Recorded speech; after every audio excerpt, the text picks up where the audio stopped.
Welcome, one and all. So glad that we are gathered together by life to explore the joy of showing up for life, all of it.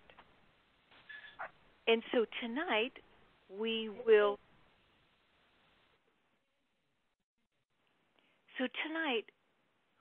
We'll be doing a number of things. First, we'll spend a little bit of quiet time grounding here. This is the end of the day for many of us. It's the middle of the night for some of us in other parts of the world. Then I will give an overview of the message tonight, and then I'll open it up for questions. And being a computer-challenged person, I'm very pleased to tell you that I did figure out how you can ask questions actually on the call. So when it comes time to ask the questions, then you can hit 5-star on your phone, and that will alert to me that you have a question or an insight that you would like to share.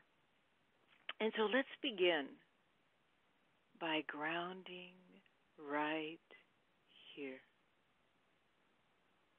And if you've had a lot of stuff, usually as the day goes on, stuff, is a very technical word, accumulates inside of us. And the invitation is, on the next in-breath, tighten every single muscle you can find. And then very slowly on the out-breath, let them go. And again, tighten, tighten, tighten down, exaggerate the chronic holding we carry around all day long. And then the key is to slowly let that holding go, all the way from the top of your head to the bottom of your feet. And again, one last time, tighten, tighten, tighten, tighten. And then add that great sound of letting go. And now let go of the tightening. And just be with the rising and the falling of your breath, this mother rhythm that has been with you every single moment of your life. And on the out-breath,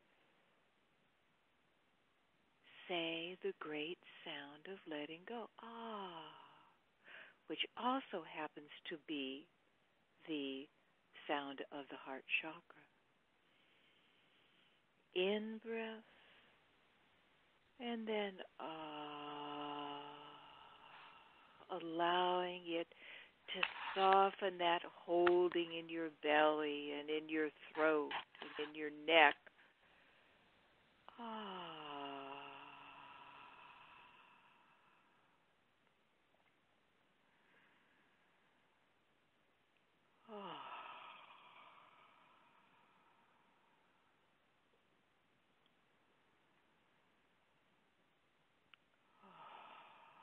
Letting go, letting go, letting go. Everything that's happened up to this moment of your life belongs to the already lived. And the future isn't here. So relax into this moment.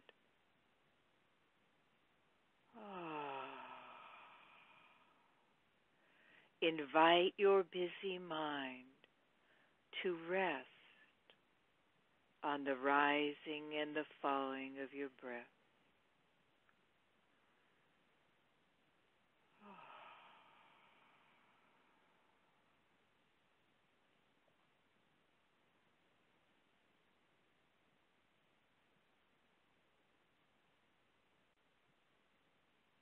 Now notice it's so easy for the attention to go back up into your ideas about life. Don't be dismayed by that. But when you notice you're thinking about it, maybe thinking about how you're doing, or maybe what happened today, or what's going to happen tonight, just simply, gently bring your attention back to the rising and the falling of your breath.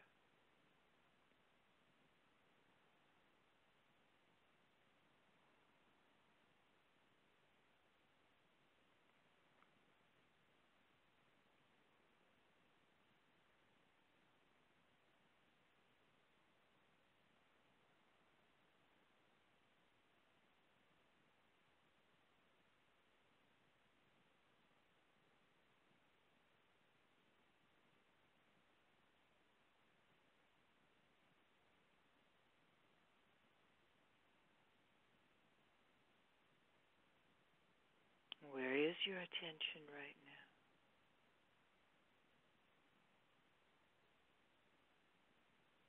We leave the breath. The breath never leaves us. Rising and falling.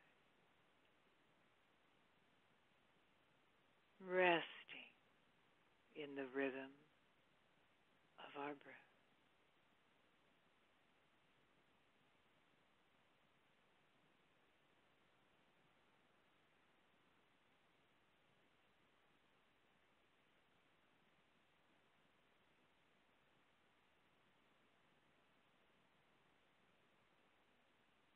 And now let go of paying attention to your breath and bring your attention to the sounds around you. Very rarely do we really listen to our lives. And to have a few moments where your whole focus is on listening, you are making contact with the living moment of your life. Could be cars going by, airplanes overhead, voices, the furnace turning on, a dog barking. For 1 minute, we're going to just listen to our lives. And notice, you'll go back up into ideas. But when you notice you're in your head again, bring it back and really, truly be present for your life through sound.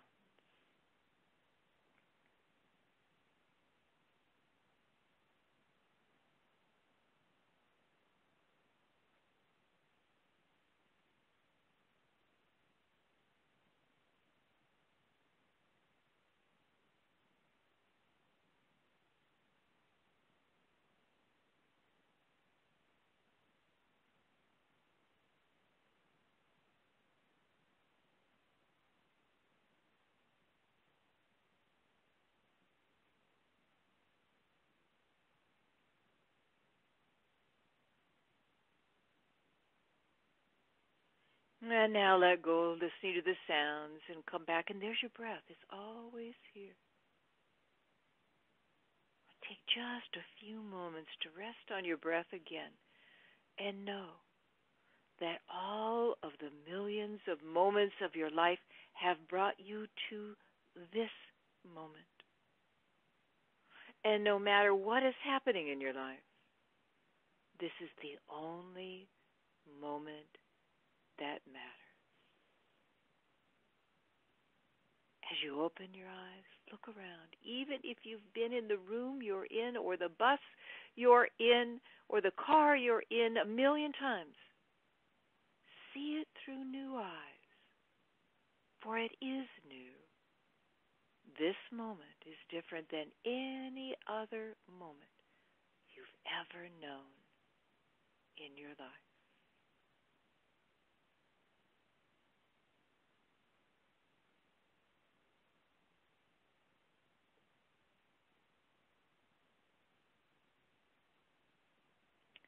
Thank you, life, for bringing us home. So good morning, good afternoon, and good evening, one and all.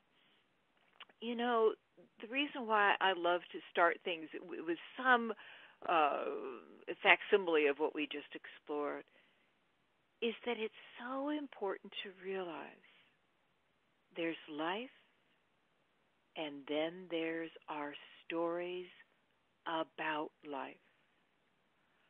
And the wonderful thing about this work is even if your mind rebelled the whole time, maybe it was doing some work on your computer as you were listening to me, or maybe it was thinking about a conversation you have to have with somebody later on tonight, that doesn't matter.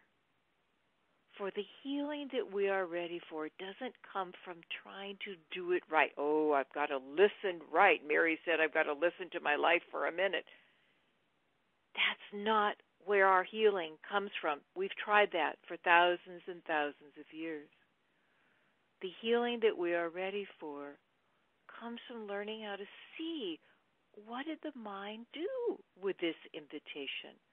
To notice the rising and falling of your breath, to notice the sounds of your life, to actually visually receive your life. For the healing comes not in trying to do things in a particular way. The healing comes when you discover how to see and unhook from this very persistent storyteller in your head that talks all day long. It has a running commentary about life, and it puts a veil between you and the living experience of life. And this is what you long for.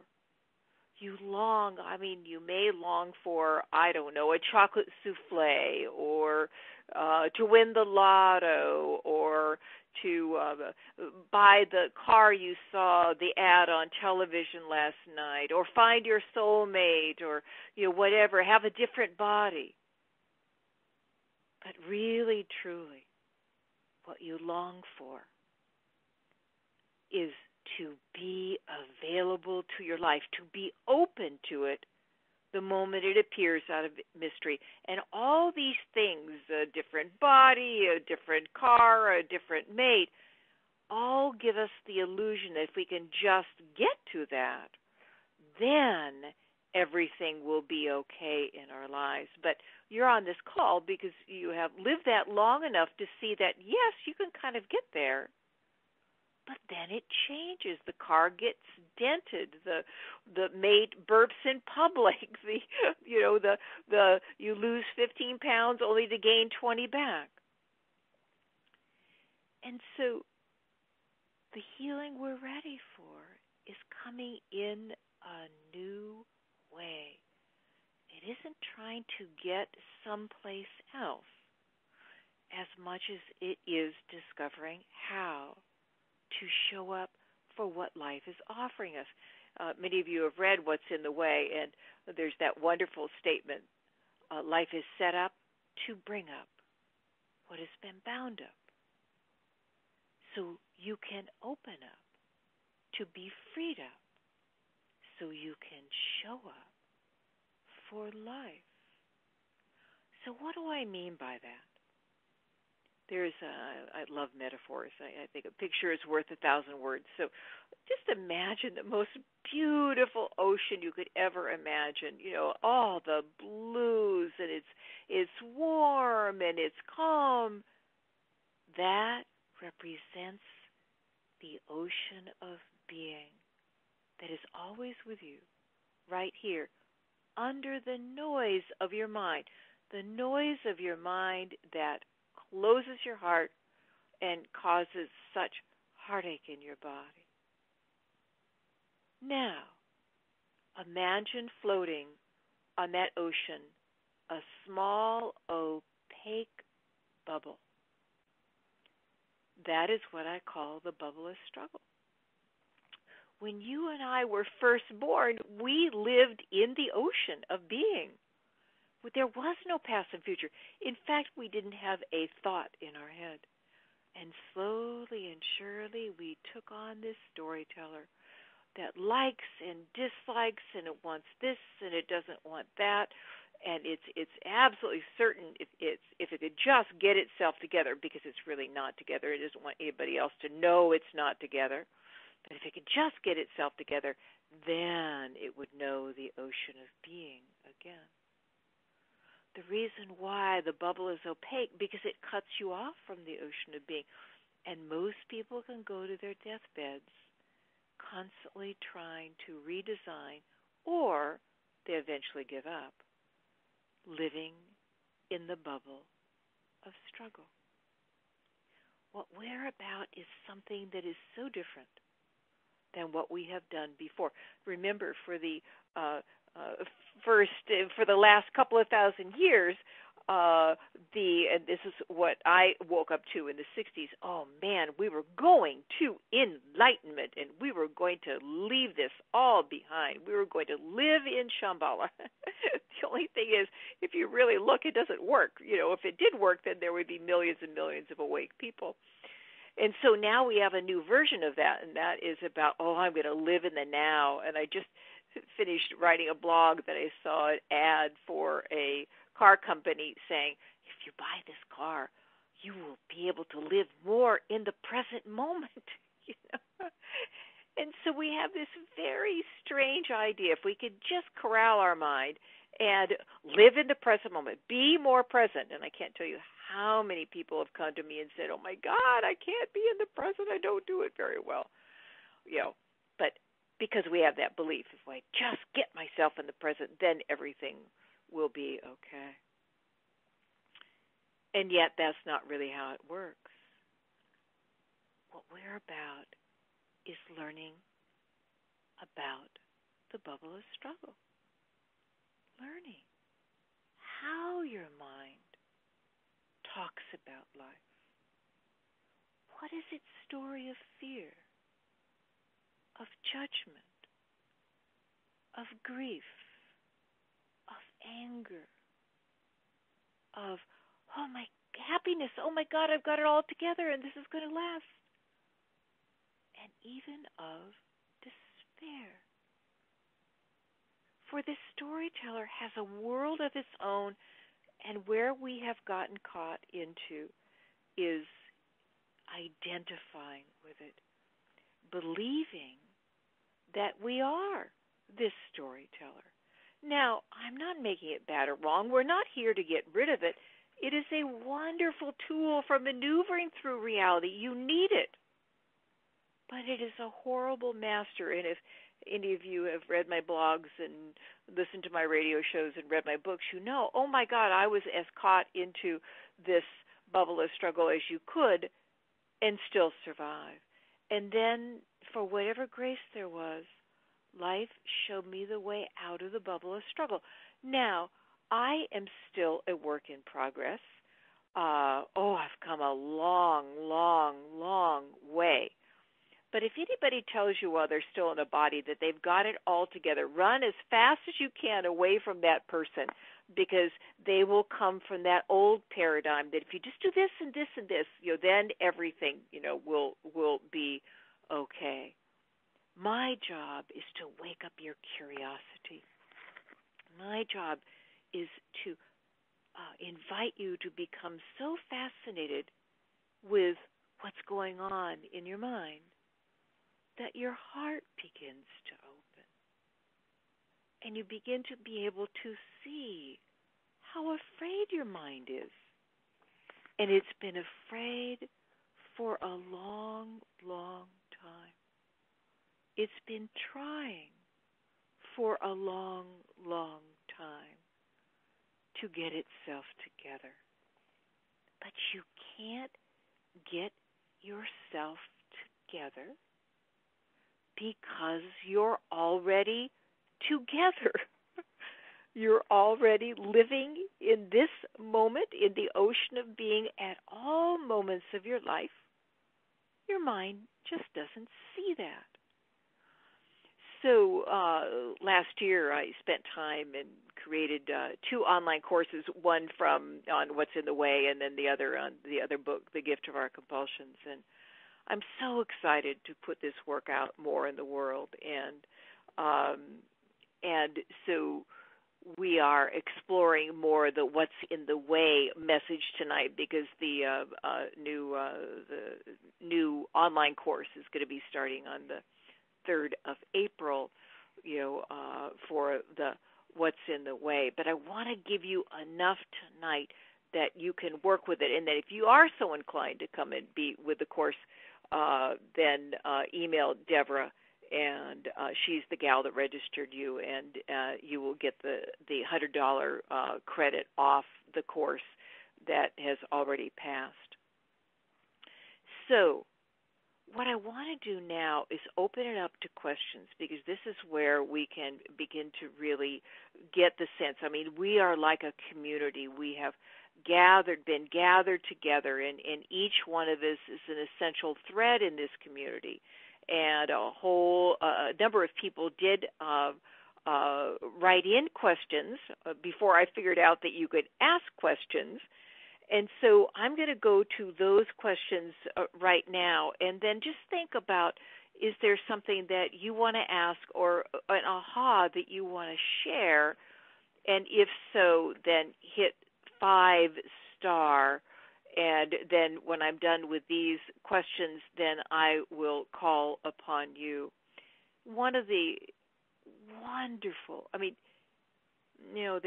know if I can remember the Margaret Mead quote, but she was the wonderful anthropologist that said, "Do not doubt that a small group of people can change the world. Indeed, it's the only thing that ever has." And so to me, the reason why I do these free nights, and then I do, we're starting now twice a month, you can call in and ask questions with a much smaller group, that we need to gather together. Because what I'm offering you is what is asking to be born. I got the good grace to hang out with Brian Swimme, a wonderful scientist, but a true poet at heart, and he did a list of 12 of the major shifts in evolution, because life on this planet, the planet is a being, and it's gone through a babyhood, an infanthood, a babyhood, a toddlerhood, and it's constantly growing and changing, and we don't have the full picture, but we understand it a lot more than we ever have, and that every time it's shifted, just like a child shifts from, into preteen and then into teenagehood, there's always chaos, It's a rough time. Or think about the terrible twos, and that on the planet, every time we've made a shift, there's always been chaos as the old way is dying and the new is being born. And so to gather together, to share together, to learn this language of the aware heart together is it's just so important to offer this and to have us gather together. And as I said earlier, there's no accident you're on this call. And you, even if you never say anything, you are an important part of what is happening here tonight, because we are being gathered together by life to remember with the ocean of being. How do we do that? By getting to know with great curiosity and compassion how we struggle. So let us go to a few of these questions that were sent in from Sarah. I have a hard, time meeting the gap between what is experienced in my real world and the beautiful stuff that Mary describes in her blog. What are some of the ways that help me feel like it is possible to feel peace in my daily life when I'm not able to refer to a passage of Mary's? How can I bring Mary's perspective into my daily life at those moments when I need it the most? Currently, it is the last thing I think of at those moments when I could have used it. Oh, this is such a great question, Sarah. So that's what happened to me too. Stephen Levine, my main mentor, calls it a gradual awakening. if you think about it in this way, that it's like learning a new language. It's learning the language of the aware heart. If you look at history, you will see that it is this storyteller. It is this mind that feels it's separate from life and it likes and dislikes all day long. Look at history. You will see it. But in this evolutionary shift, something very wonderful is happening, and that is the waking up of the human heart, which science has now shown is our main brain, and that's a whole other conversation. So it happened the same way for me too, Sarah. I would hear things, and it would resonate. I can't tell you how many people have told me that this work makes sense. But we've only lived in this bubble of struggle for most of our lives. And so this thing that rings true, the bubble of struggle kind of is like Pac-Man, and it eats it back up again.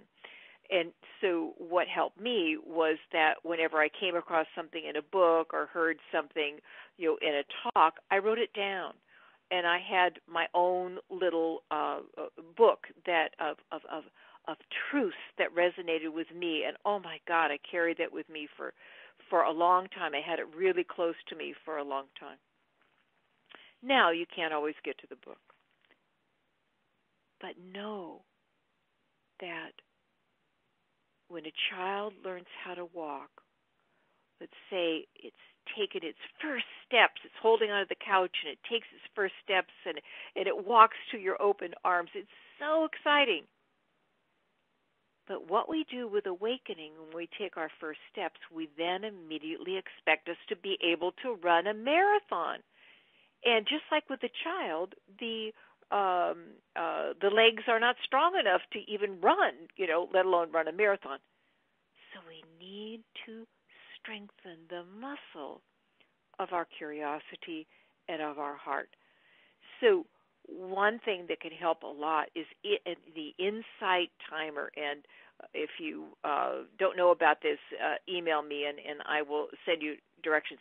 No, better yet, I will send Deborah directions to the Insight Timer so that you can put it on your iPhone.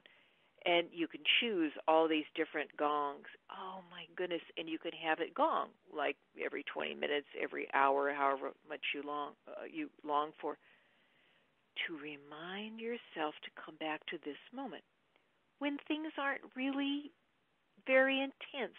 That's where we begin to develop the muscle of our curiosity, the ability to relate to what we are experiencing rather than being lost in it. And so besides the timer, you can also add the kind of breath that we did at the beginning here, whether it's the tightening breath and then the letting go, or just the ah breath. All of these are beginning to loosen the hold that the struggling self has over you, the bubble of struggle has over you. And know that you are on this call because this is your destiny. Your destiny is to know the ocean of being and to know more so with great heart how to really bring your mind back to your heart. And so if you're on the call, Sarah, I have no idea if you're on the call, but if you are, hit *5 if you want to just say anything or explore anything more about this. It's a gradual awakening.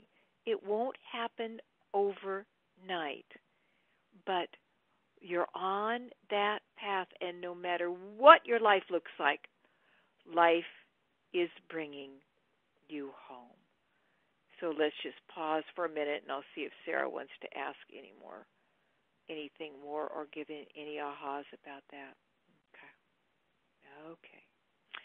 So then let's go on to ideas for being present for a loved one who is in constant physical pain. And this is Susan. Oh, Susan, thank you for asking this question. what I can tell you is my experience is that the first thing is that when you begin to do what I was just talking about with Sarah, when you begin to develop your capacity to relate to your mind rather than just being lost in it. And believe you me, I get moments that I'm lost in it. I am a month out from very advanced spine surgery, and I've had a lot of hiccups, on the way. And let me tell you, I wake up in the middle of the night with excruciating pain, and what comes first is the reactive mind. But very quickly, I see that I'm just caught in my mind, and my heart opens and just floods my poor little mind with just such love.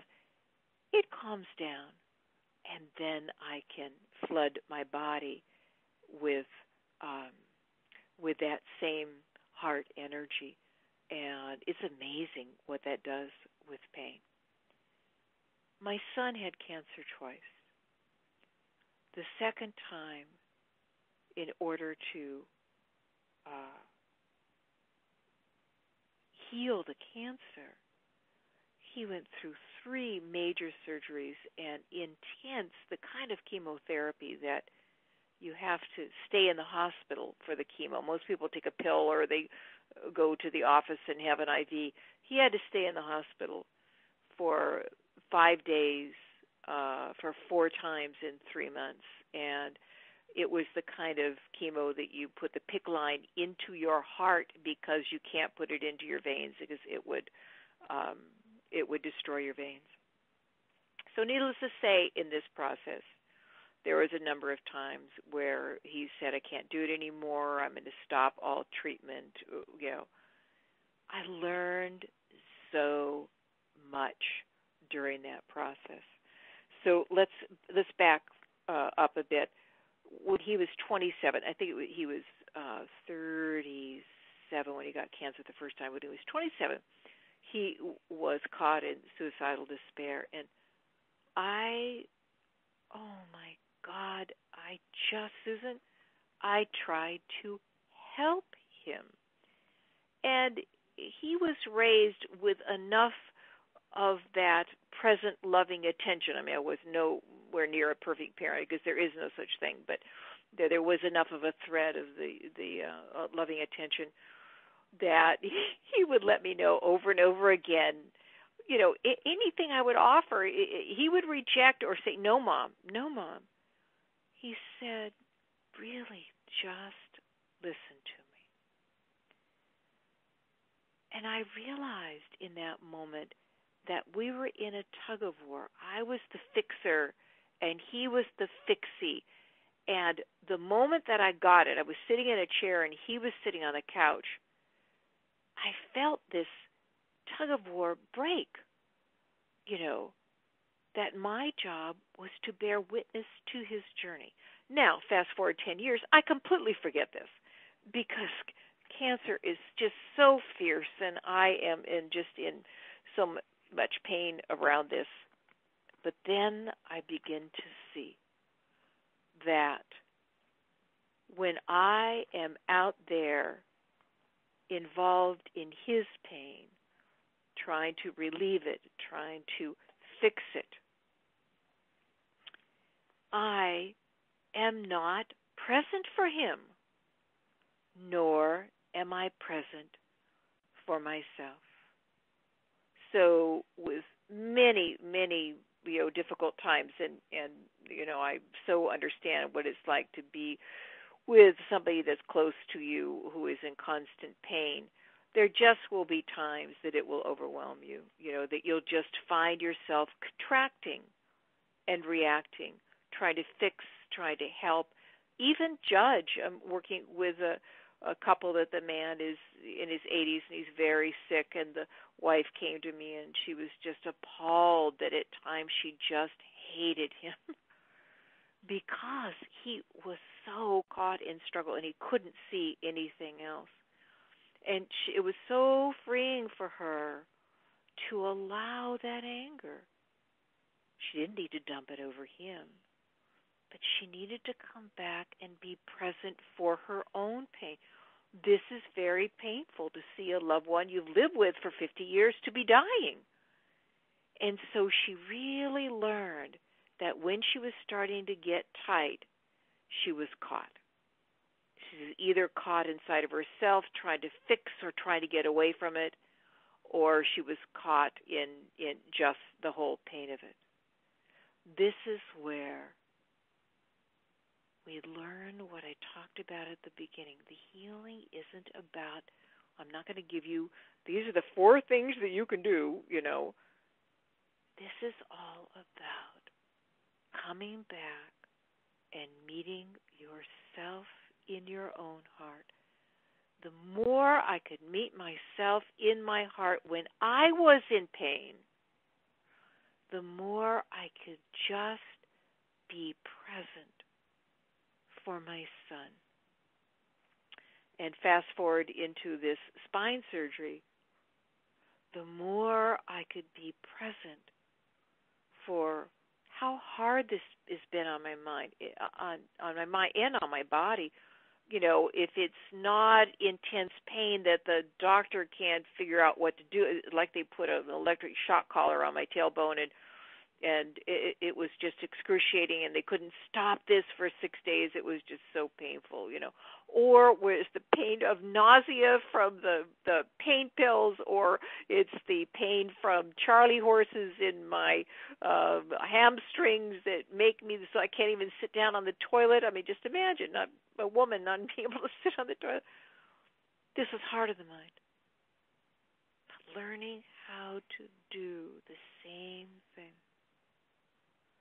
To meet my own pain, so that then my reaction, my mind, can calm down enough that I could meet the physical pain. Or, in your instance, what does this bring up inside of me? What is going on inside of me? That's such a powerful question to ask, especially when the loved one is really in a lot of pain. What's going on inside of me? And if you can't do it right then, go to the bathroom. Bathrooms are these wonderful portable monasteries. They're a place where you can be totally alone, and let go and just ask that question. Begin to understand that this person in pain is in your life because life is a setup to bring up what's been bound up inside of you so it can open up. And so meet your pain, even if it's only for a moment or two, so that you can come back and simply be present. This is your loved one's journey. It took me a long time to get that about my son. And by the way, he will be 4 years cancer-free this June, and he had lost both of his businesses, which he had spent years and years and years creating. And now he has started a new one, and he's still 4 years later recovering from the extreme chemo, but he's heading in the right direction. But also our relationship, tears just came. It's just such a healthy, healing relationship, because we both know how to listen to one another. I learned how to listen. I was taught by Stephen Levine. And then with him being listened to at that kind of level, not always perfectly, then he now knows how to listen to others. And boy, his employees think that he is just the cat's meow because he's gone through this very intense process and he's grown. His heart has opened through this process. So that's what I hope for you, Susan, that this process of watching a loved one in pain will also more and more open your heart. And so let's just take a moment, and if there's anything you want to add to that, Susan, hit 5-star, and I'll just pause for a moment here, and we can all just take the long, slow out breath. Ah.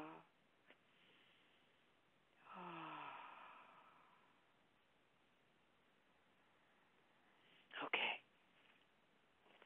And now, last but not least, is Trudy. Hi, Trudy. I often feel so reassured by your writings. Oh, that just makes my heart fill up and spill over. I'm so glad because I write from the living experience of it. Why did I get to be so blessed to know such heartache? I mean, if you haven't heard my story, I did try to kill myself 3 times, and that was after being an extreme drug addict, alcoholic, foodaholic, and all that, and then hated myself for being a failure at suicide. And so everything I offer in the world, it all comes from the living experience of it. It doesn't come from book learning. It comes from actually being so caught in the bubble of struggle that all my struggle was a thunder and lightning storm. And now I live in the ocean of being, and I go back and visit the bubble of struggle, but very quickly my heart opens, and then the bubble of struggle just expands, and then there is the ocean of being. And so Trudy says, having myself grown up in an abusive home, oh boy, so did I. I do understand the deep wounding that comes from this. I have remained a very sensitive person, and this, of course, in many ways is a blessing. Yes, it is. And it also can feel overwhelming at times that I have to isolate and protect myself. How can I be more in the world and with people when often I feel so porous and open to other people's feelings and fear? Oh, thank you, Trudy. This is so important. I used to feel I'm a deep aficionado of earplugs. Not so much anymore, but for so many years, especially I was a single parent raising my children all by myself, I couldn't take a lot of sound in. And I was not a fan of going out and being with groups of people.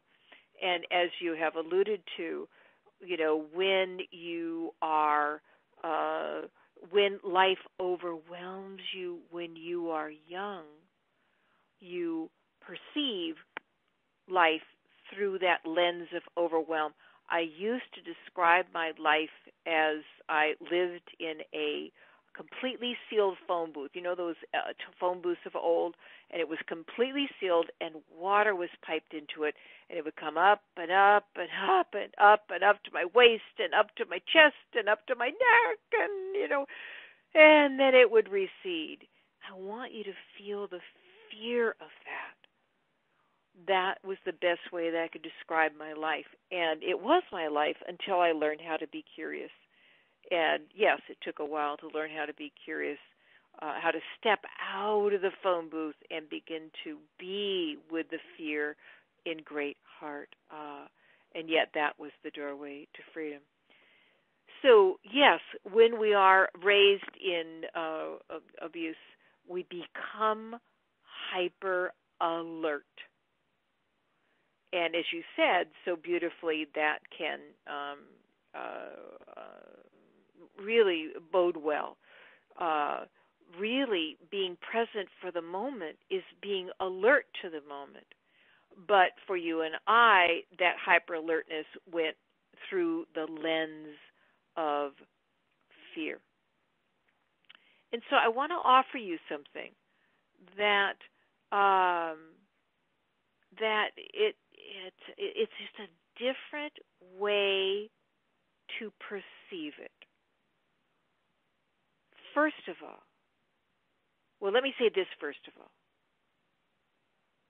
I will always, and I imagine you will always, need to care for this deep sensitivity. It took me a long time not to judge it and not to realize that I am this sensitive kind of person. And the person who helped me was a podiatrist.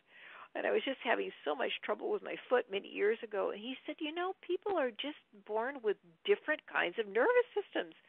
And you just have a sensitive nervous system. That was the first time anybody ever gave me permission to be the way that my nervous system was. So that is the first thing I want to offer you, that this is not something wrong about you, and this is something that the more you care for it and the less you judge it, the more it will serve you. The second thing is, And this is where the shift to perception comes. How can I be more in the world and with people when I often feel so porous and open to other people's feelings and fears? What I want to share with you, Trudy, is it's not that you're open to other people's feelings and fears. That is the stance of the bubbleless struggle. The bubbleless struggle says life is happening to me. And I've got to stay away from these people that if they're anxious, then I get anxious, and and so on and so forth. I want to shift that into life is happening for you. That you, and still, again, as I say this, I want you to know, do this in little tiny bits, because this can be overwhelming at the beginning, just like the child learning how to walk. But in little tiny bits, when you're around people, prepare yourself before and know that there's going to be people that are going to wake up parts of you. It's not that you're taking on somebody else's fear as much as it is that the fear inside of you is being woken up. And it's being woken up not because life is out to get you or there's something wrong with you. It's being woken up because it wants to be seen. It wants to be heard. And so, we really can't, explore this a lot on just a webinar. But I want to just open it up here.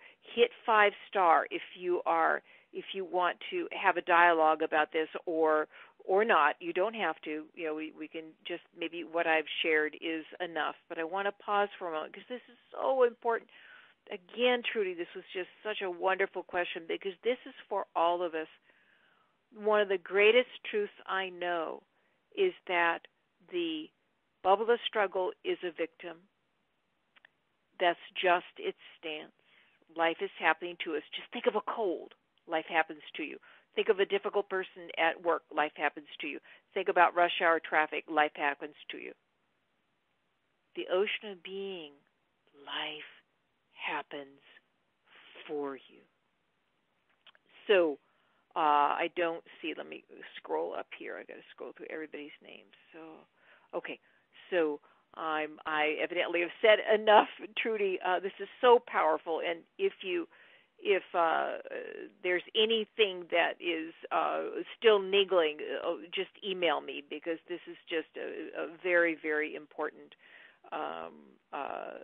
question that you've asked, and an important remembering that has come through me in response to your question. All of our life is for us. And as we stabilize our curiosity, maybe you started with just closing your eyes and listening to the sounds around you. Or maybe you sit for 2 minutes every morning, noticing your breath, and no, your attention will go back up in your mind. But then bring your attention back to your breath. That begins to strengthen the muscle of your attention. And you can do this with anything. You take a bike ride every day. And so your focus is on feeling maybe the pumping of your legs, or maybe the rising and falling of your breath. And then you get caught into, oh my God, there's a lot of traffic, and, maybe I should take another route and all that. But then you come back.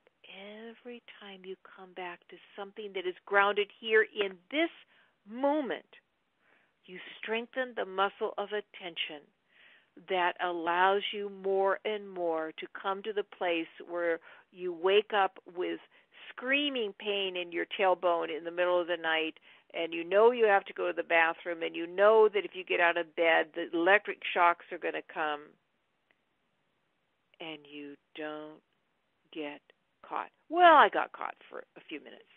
But then when I laid back down again, then the pathway out of the bubble of struggle and back to the ocean is there. So for all of us, be willing to see this as a gradual awakening, that you're on that path. And if it calls to you to do the course starting next week, wonderful. Email Deborah, and if it calls to you twice a month, we're going to have calls like this. If you're interested, and you can email things in, or you can ask questions. Then you go under I think groups and the group call on my website. So let's see here in the last few minutes if anybody wants to offer something. Maybe somebody has had an aha or an appreciation of what has been offered, or another question. Hit 5-star, and let's see if there's anything else that wants to be shared.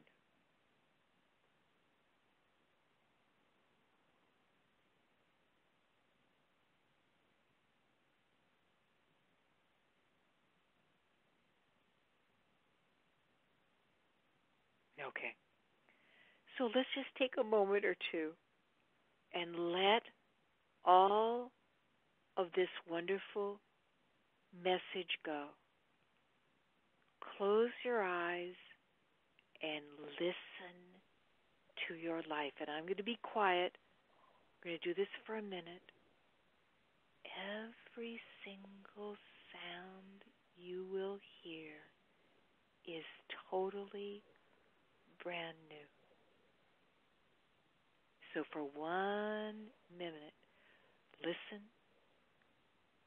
See your attention go back up into your stories about life, and then come back to listening.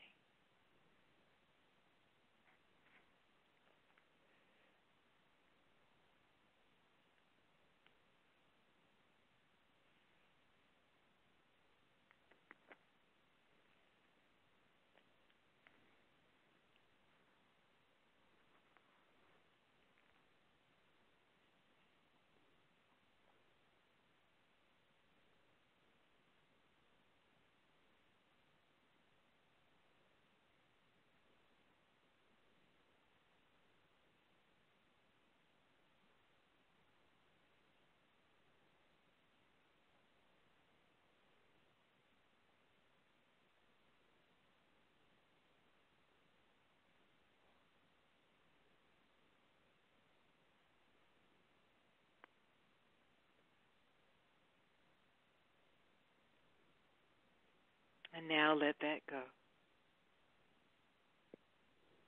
And know that no matter what is happening in your life, especially if it's challenges, those challenges are tailor-made to bring you back into the only moment that matters, an intimate and alive connection with life, a trust of life. I know that sounds so radical, but that is the truth.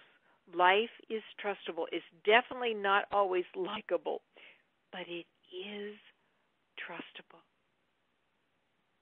So thank you all for coming together tonight. And I just leave you with an image of the earth, and I want you to come and sit on the moon with me and look across, and there's our home, this beautiful blue, green, golden jewel of a planet. This is our home. And just see, there's just a lot of heartache happening on our planet right now. A lot of struggle. But remember what I said earlier, what Brian Swimme said always.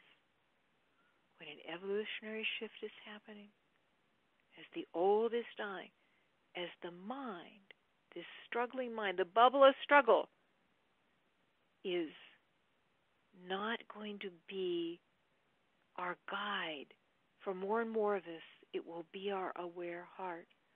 And so I want you to imagine that all over the earth there's 7 billion people, and they've got clouds around their head. They're sleeping, they're walking, they're swimming, they're dancing, they're birthing, they're dying.